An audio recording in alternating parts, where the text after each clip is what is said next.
예, 아마존이 이제 자율주행 스타트업 죽스를 인수한 핵심적인 이유에 대한 분석한 게 있어서 소개하는 차원에서 말씀드리면, 이 첫 번째가 제일 중요한 부분이 아마존의 물류 배송의 네트워크하고 이 물류 배송의 어떤 캐파 확장을 위한 디딤돌로 죽스를 보고 있는 거죠. 이게 제일 중요한 거예요. 기본은 이쪽이라는 거죠. 아마존의 물류 부분을 제일 중요하게 이제 생각하는 거다라고 보시면 되는데, 이번 인수의 이제 최대 수혜는 배송 네트워크고, 당연히 거기에는 여기에 나오는 드라이버를 향후에 좀 뭐 가까우진 않겠죠. 향후에 이제 드라이버 인력이 감소할 수밖에 없겠죠. 사람을 대체하는 그런 걸로 자동화시키려고 하니까 뭐 쉽지는 않을 거라 생각되지만, 트럭이 승용차보다 더 쉬운 부분은 있잖아요. 장거리 운행에 있어서는. 배송에 대한 어떤 아마존이 이제 제3자 파티, 서드 파티의 의지를 하지 않으려는 그 점을 분명히 밝힌 게 이거의 인수다. 최근에 자체 배송으로 계속 넘어가고 있는데, 이것도 그러한 의지로 보여지고요. 그다음 프라임 회원에게 그 무료 당일 배송을 제공하는 디딤돌이 될 것이다. 이거를 많이 늘려갈수록 프라임 회원 가입자도 이제 늘어나겠죠, 그죠? 두 번째는 얘를 인수함으로써 아마존이 그 지불해야 할 비용의 절감 효과가 어마어마하게 크다. 그러니까 연간 200억 달러의 운송비 절감을 결국엔 이룰 수 있다고 지금 보고 있는 거예요. 죽스를 인수하면서 이 물류 쪽의 R&D 비용, 이것도 그 얘를 인수함으로써 이제 많이 줄일 수 있고 전체적인 비용을 줄일 수 있다. 거기에는 이제 죽스가 가지고 있는 하드웨어 엔지니어링 기술하고 전기 배터리 기술, 그 다음에 자동화 소프트웨어에 대한 이 기술을 아마존이 현재 가지고 있는 자율주행 분야의 기술을 2, 3년 정도 더 앞당겨주는 그런 효과를 가질 수 있다. 뭐 이렇게 보고 있고요.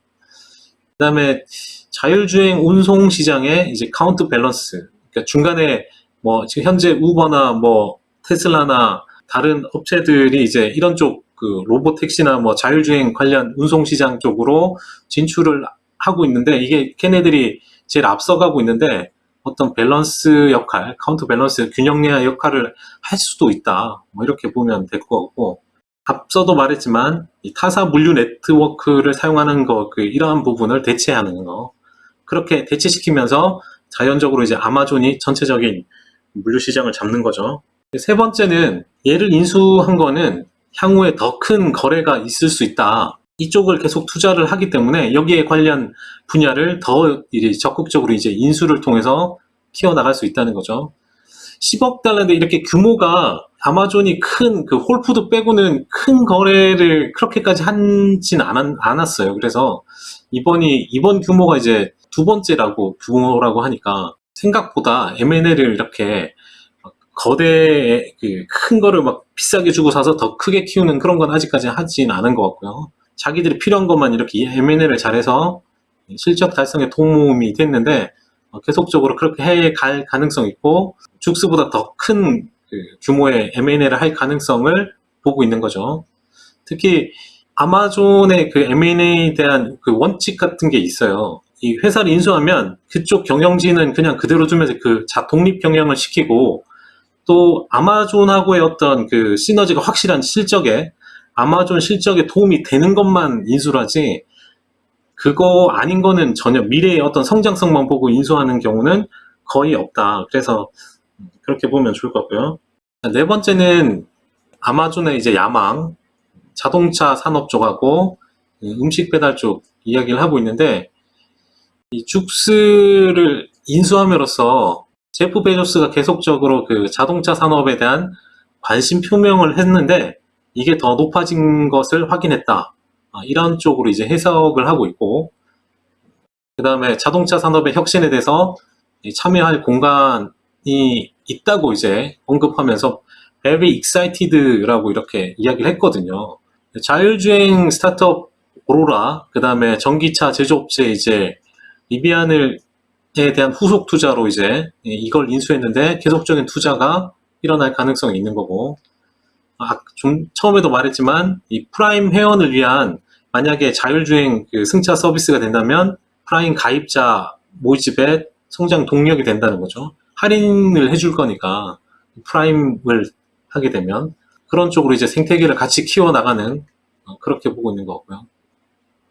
다섯 번째는 에너지 효율성 개선, 그 다음에 리더십의 다양성인데 아마존도 그 대기업들은 그 ESG에 관련된 거를 분명히 밝히잖아요. 이 실적 발표할 때 밝히기 때문에 아마존이 2040년까지 탄소 배출 제로 달성을 해야 돼, 이야기하고 있는데 이거에 달성에 도움이 될 것이다. 그리고 이 죽스의 그 CEO가 맨 밑에 보시면 흑인 여성인데 최근에 이 인종 관련해서 인종차별이나 이런 부분에 있어서 이제 이야기가 워낙 많은데 아마존은 그러한 다양성, 리더십의 다양성이라고 써놨는데 이런 부분을 상대적으로 오늘도 빠지고 있는 페이스북의 그 반사적으로 좀 기업 문화에 있어서 확고한 어떤 그런 걸 보일 수 있다고 보는 거고요. 그 다음에 시애틀에 있는 그 키 아레나의 명칭을 클라이메트 플레이스 아레나라고 이렇게 개명을 했는데 이런 식으로 이제 ESG 관련해서도 도움이 된다.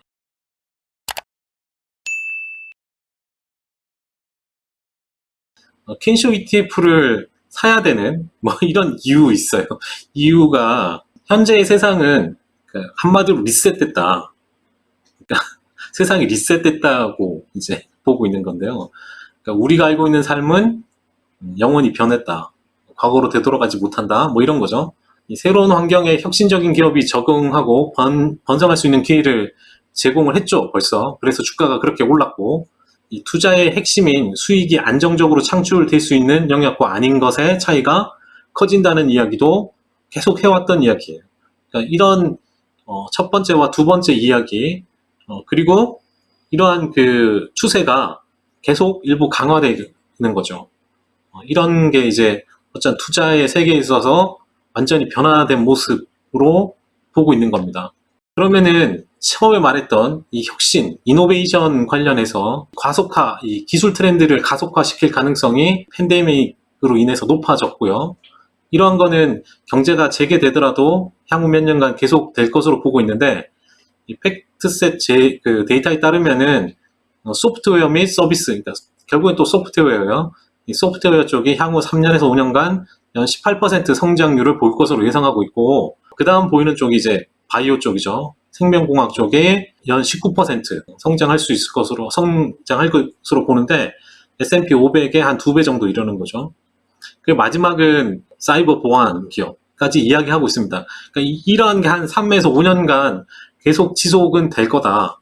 그러니까 이 흐름을 놓치면 안 되기 때문에 만약에 이 흐름을 놓쳤다, 난 잘 모르겠다 하면 이 켄쇼 SPDR에서 이 S&P에서 인수한 이 켄쇼 인공지능이죠. 뉴 이코노믹 컴포지트 ETF죠. 그러니까 이 ETF를 좀 관심 있게 사는 것도 안정적으로 낫지 않나. 소개 차원에서 다 아실 겁니다. 이 ETF 뭔지.